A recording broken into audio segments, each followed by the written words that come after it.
All right, let's try this one more time.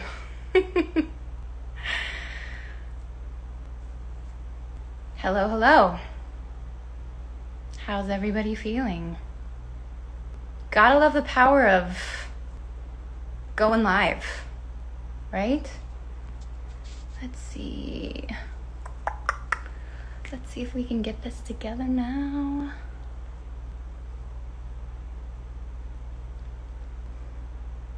Hi, everyone. Deep breaths. That has been my mantra. Let's see. Trying to see where Miss Abrams is.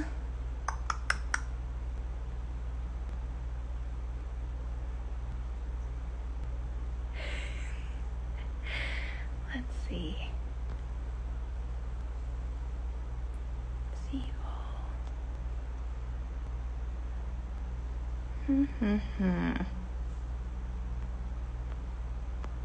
Not having much luck so far, but bear with me.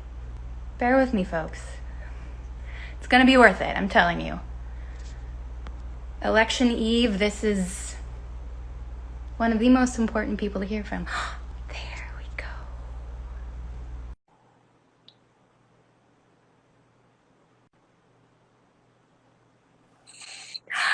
Hello. Hello. How are you? I think you were doing an object lesson in persistence. Tomorrow may be difficult, but we've got to stay at it until we get it done. I mean, if that's not the lesson of this entire election, then that's it, right? There you go. You did an amazing job. I know it was all planned. This was just to see if keep people on their toes. Exactly. How are you? I gave you this fancy intro, so I'm going to go ahead and skip right to the conversation because I know you were super, super busy on this election eve. But how are you feeling with one day left? I mean, can you believe that it's finally here? God, I'm so glad it is finally here. But I mean, the thing is, we've had people working, calling, texting, door knocking. Yeah. It is time to bring this to a close. It's time to end our national nightmare. Yeah. And for us here in Georgia, it's an opportunity to do what we know is possible. And that is, send our votes to the Electoral College for the right guy for the first time in way too long. That's right. It's funny. I keep thinking of a quote that you had a couple of weeks ago, that you're not optimistic or pessimistic, you're just determined. And that has sort of been my ongoing mantra. I'm hopeful and determined. Sounds like Exactly. I mean, look, we've done what we can. If we've called, if we've knocked, if we've, harassed our friends and family, if they are tired of hearing us talk about the election and therefore they just succumb to our pressure, then we've done our jobs. And what if they don't talk to us for 5 to 7 years? It's okay. It's worth it, right? There you go. So you have had Vice President and Dr. Biden, you've had Senator Harris, President Obama, all coming through Georgia recently to get out the vote. Can you share what the energy is like on the ground there and also in swing states like North Carolina, where I know you've been campaigning as well? So we had President Obama here today. It was amazing. Turner Field, the parking lot was just full and people are so energized. They're so ready for this to be, not just done, but they're ready for change. They're ready for opportunity. I was there yesterday with Senator Harris and we had the same, level of energy. I've been to Nevada. I've been to Florida, I think 27 times. No, it's only 4 times, but no. I've been twice. So I went to 4 cities. I went to Jacksonville, Daytona Beach, Eatonville, and Orlando. And every place we went, people were excited. I was in North Carolina this weekend. It was great. I believe that because we've talked about the challenges of voting, people now understand how important it is to declare their rights and to be seen. Yeah. And for me, that's been the most important part. Not just people wanting to vote, but people believing it is their right and their responsibility. And that's been so important. But Mandy, you've been so great about all. Tell me why you're involved, why you're so engaged this year. I mean, I feel like for most of us, the stakes feels so undeniably high that there's no way not to get involved. the fact that our country is just in crisis right now, and not just a public health crisis, but an economic crisis. We're dealing with systemic racism and climate crisis all at the same time, sort of colliding. And we have the crisis of a president who doesn't care and who has no plan to fix anything. So I feel like whether it's COVID or the ACA or the institutional systemic racism, the economy, the climate crisis, the Supreme Court, it's like politics is always deeply personal if you know how to ask yourself the right questions. And to me, it's like, it just couldn't be any more clear that our lives and our livelihood are on the ballot tomorrow. And so is the character of this country. I mean, everyone has been saying it. And that is why we have to elect Joe Biden and Kamala Harris. I mean, Joe has a plan to help end the pandemic and to build on the ACA and lower healthcare costs. He has a plan for us to lead in clean, technology around the world, and once again, sort of be respected by our allies and adversaries. And I know it seems like a no-brainer, but it's like, but then he also knows that we know how to look towards the future so we don't perpetrate the injustices of the past. So we march forward every day with the intention of looking towards that more perfect union, all that with this steady hand of real leadership, of integrity, of character, of empathy, all these characters that I feel like, these qualities that have been missing for the last 4 years. So it's a no-brainer to use whatever platform and bullhorn I have to draw attention to what's just the right thing to do. Right. No, I mean, one thing that struck me during the last debate, well, one was just the cadence. We actually could hear it. But when Joe Biden said, when asked about the 94 crime bill, when he said, look, there were mistakes made. The willingness to take responsibility is so, it was jarring, because I'm like, oh yeah, that's what leaders do. Yeah. And knowing that he believes not just that he is responsible for what comes next, but he takes responsibility for what comes before, and he's willing to, on issues like immigration and criminal justice reform and police brutality, not just mouth the words, but actually say, here's what I should be held accountable for. And that's what I want people to remember. Like, we protest in the streets to declare what we want. We protest at the ballot box to elect our leaders. And then we protest in the halls of power to hold them accountable. And you can't hold someone accountable who refuses to take responsibility. And that is what is so transformative in this moment about having Joe Biden as our nominee. Like, we've got a grown-up who is like, who wants to do right, who we don't have to apologize for when we, well, hell, when we talk to children. Like, we can actually meet this moment with people believing that when he says he's going to do something, that it's actually going to get done. That is absolutely true. And speaking of leadership, that leads me into asking about your movie, All In: The Fight for Democracy. It talks about how and why you created Fair Fight Action and the history of voter disenfranchisement. What have you been seeing personally, and how will the campaign safeguard every vote? That's something that I've been seeing, sort of a question across the board. Like, what should people do tomorrow if they have an issue? Yeah. So the bottom line is, if you have an issue tomorrow, dial 866-OUR-VOTE. Text it to everyone you know who's going to vote, or anyone who knows someone who's going to vote. 866-OUR-VOTE. This is the most amazing consortium of civil rights attorneys whose only mission is to make sure your vote gets cast and your vote gets counted. Fair Fight came about, as you know, because I didn't become governor. I had some time on my hands. I wrote a book called Our Time Is Now, where I really walked through the history of voter suppression. And I talked about what good could look like if we did it right. But I recognize that, we have to meet people where they are. You are a multi-talented artist who understands all the different mediums. I'm good at writing. Turns out I'm a pretty good producer. I'm good at picking people to taking credit of their work. So when Liz Garbus and Lisa Cortez agreed to be the filmmakers, All In really gave us a chance to tell the story of voter suppression, but not as a narrative of despondency and despair, but as a galvanizing action. You can't fight an enemy you don't understand, you can't see.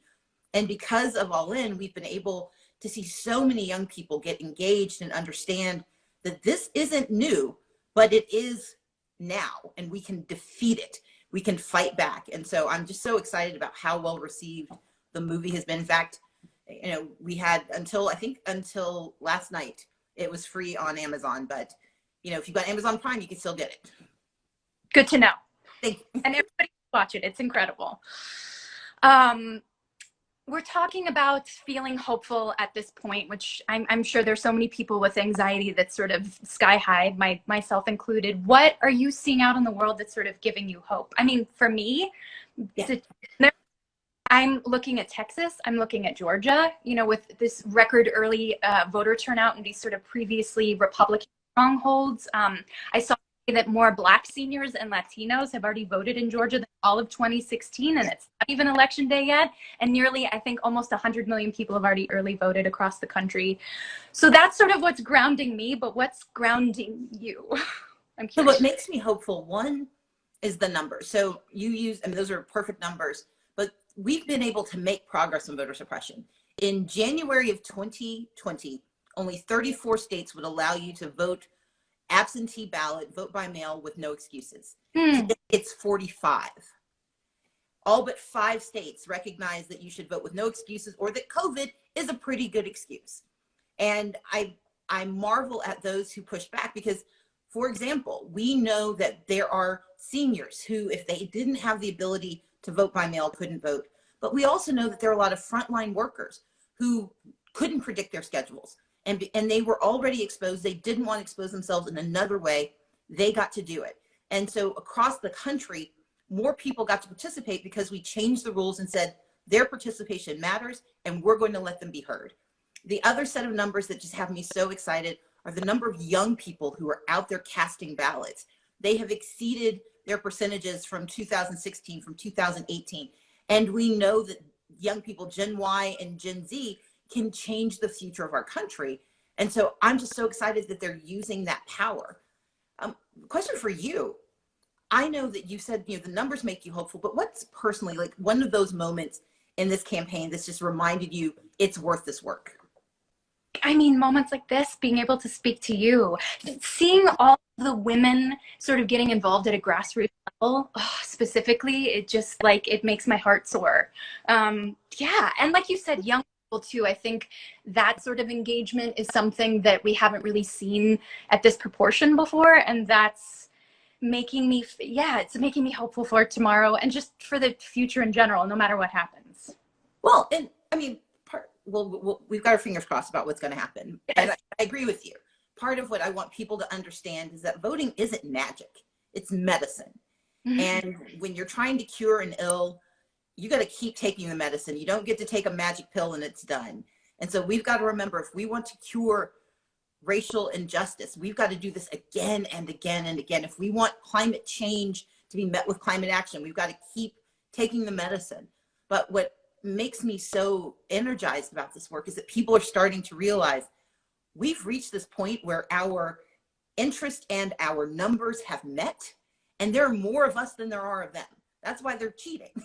Because they know the math doesn't work anymore. Yeah. And there will always be more of us. Every single cycle, more and more of us come into power. And if we use that power, we can change the future. And not just electing Joe Biden and Kamala Harris, but we can elect US senators who actually make these rules real. We can hold the House and we can vote down ballot. Because I was doing one of these IG lives with the Earth Gang. And these 2 young men said something I've been stealing and appropriating all over, which is the closer you get to the bottom of the ballot, the closer you get to home. And so we've got to remember that we've got to vote all the way down the ballot. If you care about police brutality, President of the United States can pass some good laws, but it's the mayor of your city who's going to make the decision, or the sheriff that you elect. The DAs will decide whether you get charged with a crime that gives you 6 years or 60 years. We've got to go all the way down the ballot, and we've got to do it again and again, because the more we take the medicine, the healthier we become, and the more likely we are to not need it, but we're not there yet. We're not there yet, and you're right. It's sort of like the real work begins after tomorrow. Tomorrow's not the beginning and the end. Exactly. I have just one more question for you, because yes, are you excited at the prospect of a woman, and a Black woman at that, of being vice president? Because women are up and down the ballot and they're working hard, not candidates, but like mentioning as staffers and as activists this cycle, and I find that so inspiring. With so many of our rights being threatened, is it more important than ever for women to get involved at level? Absolutely. I mean, when Kamala Harris was chosen, it was representation for the Black community, for the AAPI community, for women, but it was also proof that diversity has to be seen in action. It's not enough to say you believe it. You've got to do it. You've got to live it. And living it at the top means that there are young people, young women who see themselves and believe more is possible. And they don't have to necessarily have to start at the top. They can think about, I'm going to run for the school board because my children deserve leadership. Or they can be newly graduated and say, this wasn't the kind of experience I should have had. I'm 19, I'm 21. I'm going to run, or I'm going to help somebody's campaign because I want the next generation of kids graduating from the school to have a better life and a better opportunity. So we have to believe that when we see diversity, when we see change, when we see the changing face of leadership, that others see it too, and they see themselves. And when you can see yourself, you can believe more is possible for who you are and what you need. I know so many see themselves in you. So thank you, thank you, thank you for all of your hard work and your advocacy, and for just being an inspiration to so many. Is there one last message that you want to leave about tomorrow, about voting, about getting out in real life and voting, anything? Go vote. 866 our vote if you have any questions, and be calm, be patient. We want slow and accurate, not fast and wrong. So let's wait for the answer, because I believe it'll be the answer we need that moves us forward. Go vote. Let's get it done. And make sure your friends and family are voting. Yes. Leave no stone unturned. Leave no stone unturned. Leave no friend unharassed. Let's get it done. Thank you so much, Stacey. Thank Fingers you. crossed. It's been fantastic. Take care. Bye, you too.